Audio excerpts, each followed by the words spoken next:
नमस्कार सभी को। नमस्कार, मैं डॉक्टर कविता नोनिया। आज के शॉर्ट वीडियो में जो आप सभी की क्वेरी है कि मैम दिसंबर से हम अपने नेट जीआरएफ की तैयारी करना चाहते हैं, तो उस तैयारी में हमें जो जो भी हमारे डाउट्स हैं उनको दिमाग में आ रहे हैं कि सबसे पहले तो क्या एलिजिबिलिटी का क्या क्राइटेरिया है और स्टडी प्लान हम कैसे बनाएं। एग्जाम का पैटर्न पहले जो हम इस बार भी देख चुके हैं री एग्जाम की अगर हम बात करें, और हिंदी के इम्पॉर्टेंटली सिलेबस की अगर हम बात करें तो उसे हम कैसे प्रिपेयर करें, इन सभी महत्वपूर्ण बिंदुओं पर आप सभी के समक्ष चर्चा लेकर के मैं उपस्थित हूं। तो आप सभी का स्वागत है टेक्स्ट बुक सुपर कोचिंग के इस यूट्यूब चैनल की शॉर्ट वीडियो में, जहां पर इन सभी बिंदुओं पर हम जो है बात करेंगे। आप सभी के डाउट्स जो इन सभी चीजों को लेकर के हैं वो आज क्लियर हो जाएंगे। दिसंबर की नोटिफिकेशन आने से पहले ही आपके दिमाग में एक पैटर्न बन जाना चाहिए कि मुझे अपनी तैयारी अभी से शुरू कर देनी है।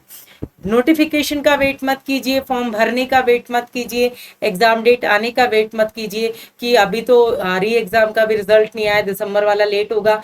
जितना आप सभी ये सोचते जाएंगे उतना ही समय निकलता जाएगा। इसलिए अपनी तैयारी आज अभी इसी वक्त से आप शुरू कर दीजिए।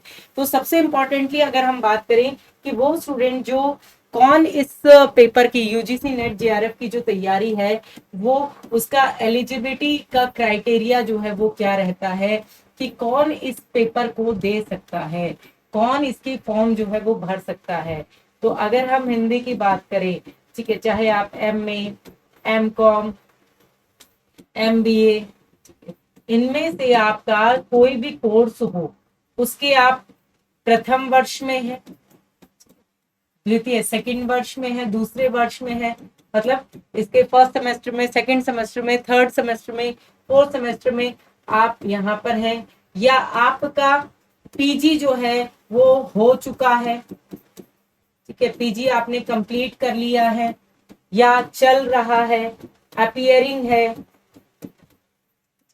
तो आप लोग जो है वो नेट जेआरएफ का फॉर्म जो है वो भर सकते हैं। अगर आपका पीजी कंप्लीट हो चुका है, पीजी चल रहा है, तो ये ध्यान रखना है। दूसरी इंपॉर्टेंट चीज कि आपको एमए एमकॉम जो भी है आपका, तो इसमें जनरल कैटेगरी के अकॉर्डिंग आपको 55% जो मार्क्स हैं वो इसमें फिल के लिए रहते हैं। बाकी अदर कैटेगरीज जैसे ओबीसी और अन्य के लिए फिर अलग छूट जो है वो भी इसके अंतर्गत दी गई है।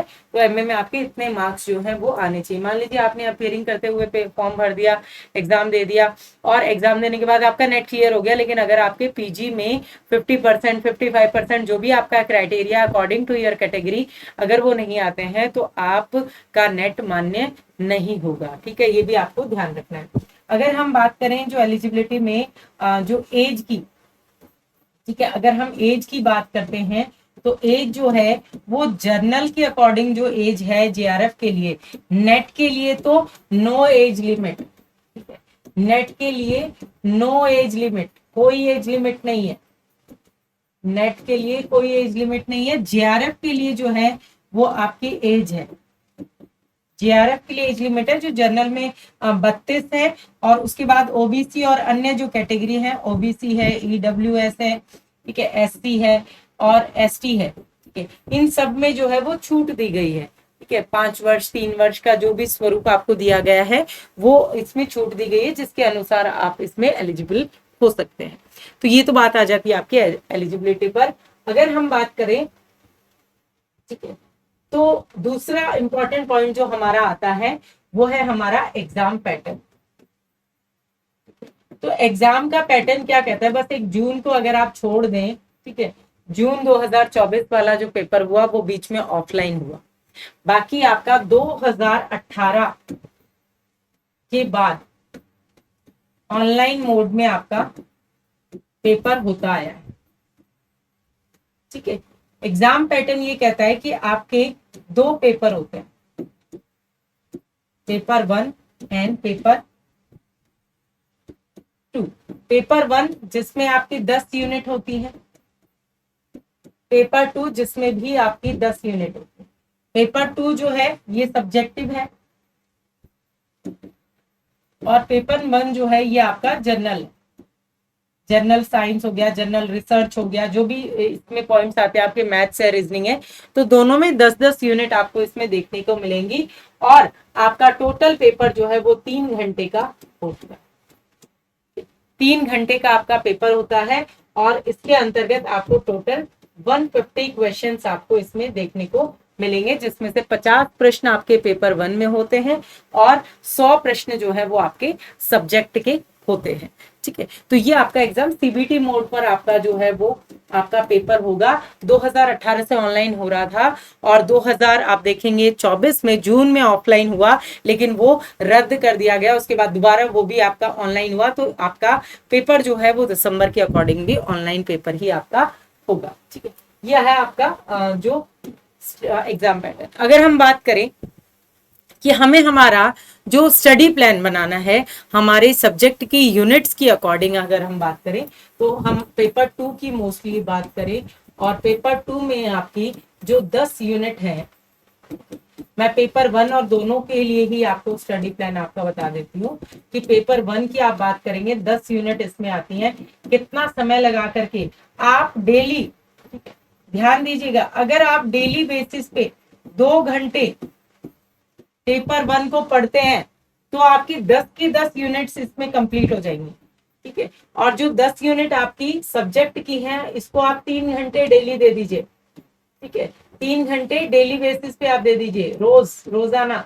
ठीक है, तो आपकी फर्स्ट से लेकर के 10 तक जो यूनिट है, जिसमें आपका हिंदी भाषा का उद्भव विकास है, जिसमें आपका हिंदी साहित्य का इतिहास है, जिसके अंतर्गत आपका जो पाश्चात्य और भारतीय काव्य शास्त्र है, जिसमें आपका जो स्वरूप आप देखेंगे वैचारिक पृष्ठभूमि है, 5वीं यूनिट हिंदी कविता है, 6ठी हिंदी उपन्यास है, 7वीं हिंदी कहानी है, 8वीं हिंदी नाटक है, 9वीं हिंदी निबंध है, और 10वीं यूनिट है जो आत्मकथा, जीवनी, रेखा चित्र, संस्मरण, डायरी, यात्रा वृतांत, अन्य गद्य विधाओं को सम्मिलित करती है। उसमें से कितना डिटेल से कहां से क्या क्या चीजें पढ़नी है वो इंपॉर्टेंटली आ जाती है। अगर हम बात करें कि इसको आपको प्रिपेयर करने के लिए क्या क्या आपको अपनी स्टडी प्लान में क्या क्या ऐड करना पड़ेगा चीजों को, तो वो ऐड करने के लिए चीजें आपको जो पढ़नी है वो देखिए आप मोस्ट इंपॉर्टेंटली यहाँ पे आपको दिखाई देंगी कि आप जो है वो इसके अंतर्गत सबसे इंपॉर्टेंटली क्या करें कि यूनिट वाइज चले। ठीक है, चाहे पेपर 1 में चले चाहे पेपर 2 में चले, तो यूनिट वाइज चले। मोस्ट इंपॉर्टेंटली ध्यान रखिए, यूनिट वाइज पहले आप थ्योरी क्लासेस ले लीजिए। ठीक है, थ्योरी क्लास जब आप लेते हैं तो आपको उसी में यूनिट वाइज जो है वो क्लास टेस्ट मिलते हैं। ठीक है, यूनिट वाइज जो है हम लोग सेक्शनल टेस्ट या यूनिट वाइज टेस्ट आपके लिए रखते हैं, तो उससे आपको पता चल जाता है इस यूनिट से किस तरह के प्रश्न जो है वो पूछे जाते हैं।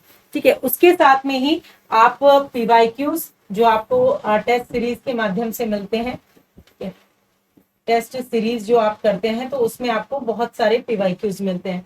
यूनिट वाइज आप मॉक टेस्ट भी दे सकते हैं। ठीक है, यूनिट वाइज मॉक टेस्ट दे सकते हैं और 3 घंटे का पेपर वाइज मॉक टेस्ट दे सकते हैं। ठीक है, जिससे भी आपको काफी हेल्प जो है वो इसके अंतर्गत आपको मिलेगी। ठीक है, सबसे इंपॉर्टेंटली जब आप क्लास लेते हैं तो आपके जो भी डाउट्स रहते हैं, डाउट क्लास, कि आप पढ़ रहे हैं और पढ़ते समय आपके सामने कोई डाउट आता है, उसको आपने नोट डाउन किया नेक्स्ट क्लास में, मैम इसका ये जो हमने पढ़ा और उसके बारे में हमें ये चीज, तो आपका डाउट जब तक क्लियर नहीं होता है तो आगे वाली चीजें हमें समझ नहीं आती हैं। ठीक है, तो वो इंपॉर्टेंट है। तीसरी वेरी इंपॉर्टेंट चीज कि भाई आप अपना रिविजन का जो पैटर्न है, अगर उसको आप डेली बेसिस पे या डेली नहीं करते तो एक दिन छोड़ के एक दिन, तो रिवीजन जो है वो आपके लिए मोस्ट इंपॉर्टेंट है। आपको जो भी बुक्स बताई जाए, ठीक है, आपको यहाँ पर बुक्स जो है वो ई बुक्स भी मिल जाएंगी आपको।